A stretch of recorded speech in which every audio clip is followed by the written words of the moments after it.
Hi, my name's Rob O'Byrne and welcome to another video on using outsourcing to grow your business.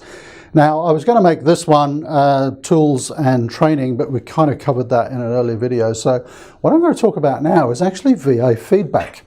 And after I'd been using virtual assistants for a few months, I actually asked them for feedback on what they thought was really important in a client-VA relationship. And you're probably not going to be surprised about some of these, but let me share them with you. So first of all, it was communicate clearly. Apologies for my writing. Be really clear in your expectations. Don't use overly complicated jargon. Make sure that everything is understood. Communicate as clearly as possible. The next thing is give training. And we talked a little bit about training. So for key tasks, repetitive tasks, make sure that you're providing something maybe as a video or a document or an audio, something like that. In fact, I'm just going to come back to this communicate clearly because it's quite amusing with our VAs because we're based in Australia and some of the guys have quite strong Australian accents. They had problems sort of understanding some of my staff here. And so, I mean, it's a bit of a joke, but we kind of have this cultural induction program now for our staff, and we've picked out some really classic Australian movies for them to watch. So, they end up watching Paul Hogan and things like that. The Castle, if you've never seen The Castle, watch that. And it gives them a really interesting insight, into Aussie culture and things like that. So, whatever your country is, your accent, help them understand your culture as well, as guess what I'm saying. We talked about giving training, videos, audios, whatever those things might be. This is really important. Be available for questions. Particularly in the early days, this is important. So, don't be one of those bosses where you just tip all the tasks onto them and then, you're off doing your thing. Particularly in the early days, be available for questions. Even if you're saying, I'll leave some time free at 2 o'clock. We'll have a chat, and if you've got any questions, we'll chat then. You don't necessarily want them calling you every time they've got a question. Set some times. What I do now, actually, which works really well, and you could even do this even if you've only got one VA, we actually have a team huddle every day because there's 8 of them.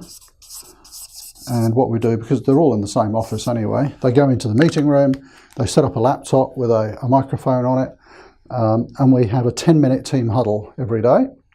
And then I'll be talking with individuals through the day anyway, depending what tasks are being done.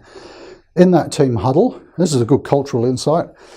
In that team huddle, so they're all sort of standing in a semicircle in front of the computer, and I'm on video Skype as well.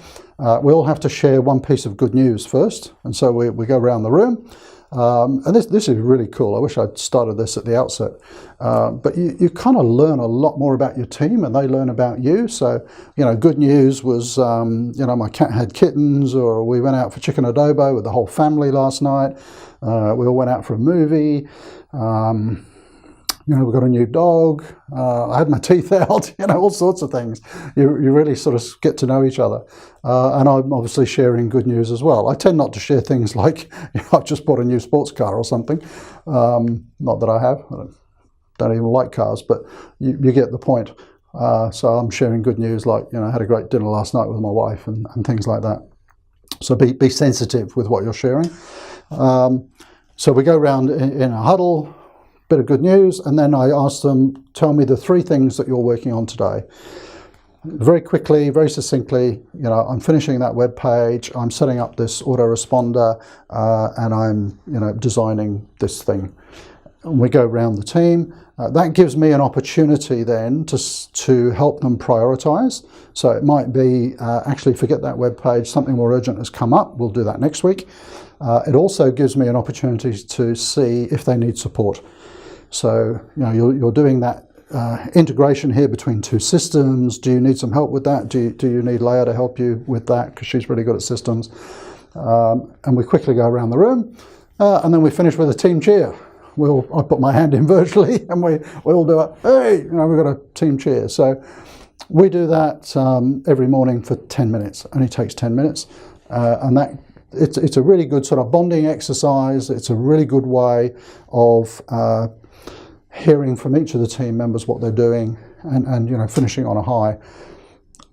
That would work even if you've only got one VA. Just make that a thing, 5 minutes every day. We're going to set ourselves up for the day. What are you working on? I tell them what I'm working on, so they know what's happening in the broader business. Okay.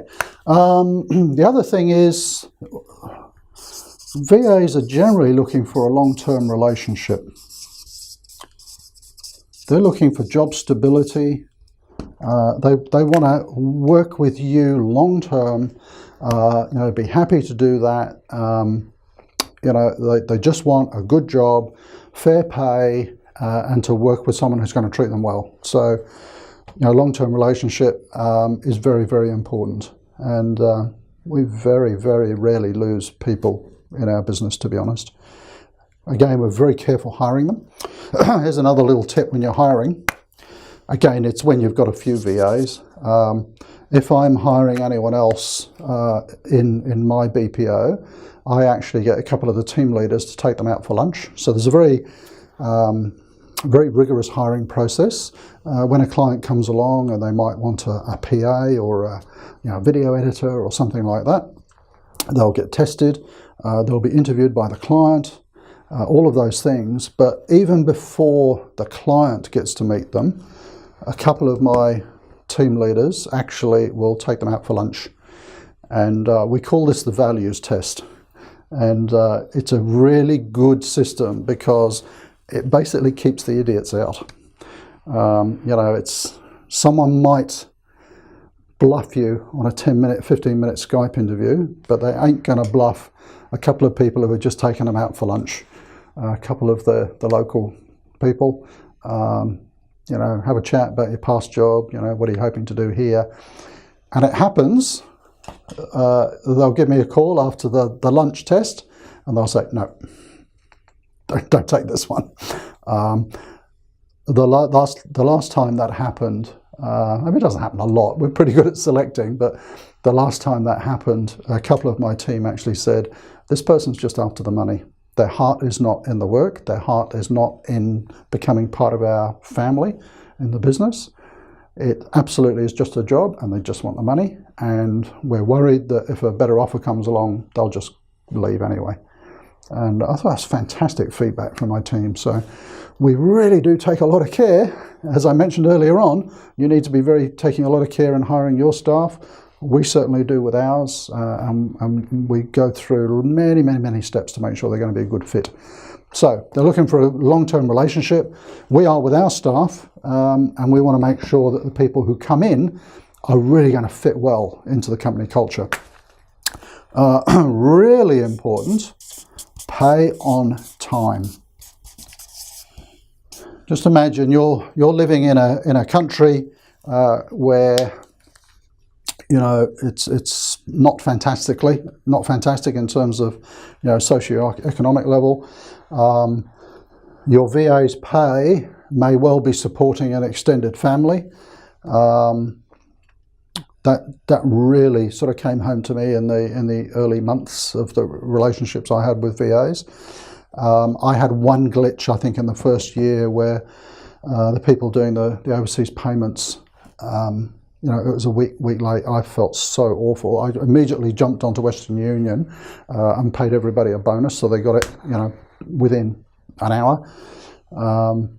Because depriving people of their pay for however short a time is just not on. And that's when you haven't got a lot. This is really important. So make sure you pay on time. And the other thing is, listen. Listen to your VA. Particularly, I've mentioned this a couple of times in the early stages, they're going to be very reluctant to kind of come back with anything negative, like I don't know how to do that. But also, you need to be tuned in to You know, are they comfortable with the stuff they're working on? Are they comfortable working with you? And the other thing is that very often they're going to come up with some really good ideas on how to do things better. So get in the habit of asking your VA for their opinion. And, you know, I just do that as a matter of routine now. You know, we've got this thing to do. I'm thinking we're going to do it like that. Anyone got any better ideas? Very often they do. A lot of the time now, and I've been working with my team for many years, of course, a lot of the time now I just say, I'd like to have this as an outcome. I have no idea if we can do this or not. Can you guys work it out? Or we've got this event coming up and I really need some ideas on how we're going to market it. And the whole team will sort of go into a meeting room and do a brainstorm and come back with a list of ideas. So, you know, really adding tremendous value. So do listen to your VA. They're going to come up with some pretty good ideas for you as well. The other thing is what you're looking for in your VA is what they're looking for in you as well. They want to see you being proactive and planning ahead. It's going to make their job easier. And in time, you'll be pushing them to do the same. So again, remember that word that I put up there? Really important word earlier on, trust. As this relationship becomes much more trusting, you know, you're going to be sharing stuff with each other. You're going to get much more proactive. They're going to be reminding you of stuff. I mean, my PA currently just does stuff without me asking. I mean, it's tremendous. She just took it on board to suddenly start doing something which saves me time. I said, oh, that's awesome. You've just saved me an hour a day. Wonderful. I hadn't considered getting her to do that. So, you know, really work on this relationship. It's a two-way relationship, very trusting relationship, and you're going to get tremendous benefit out of it. Okay, so what's next? We've gone right through the whole gamut now, I think. You know, why get a VA? Where do you get them? How much do you pay them? The pros and cons of home versus office, the tasks that you might give them, how to get going, systems to use. Why don't I, just to finish in the very last video, show you how to get on with all of this in a really easy first step, sort of risk-free. That'd be cool, wouldn't it? Because there's quite a bit to sort of take on board here. And wouldn't it be great if you could just jump straight into this and know that it's going to work?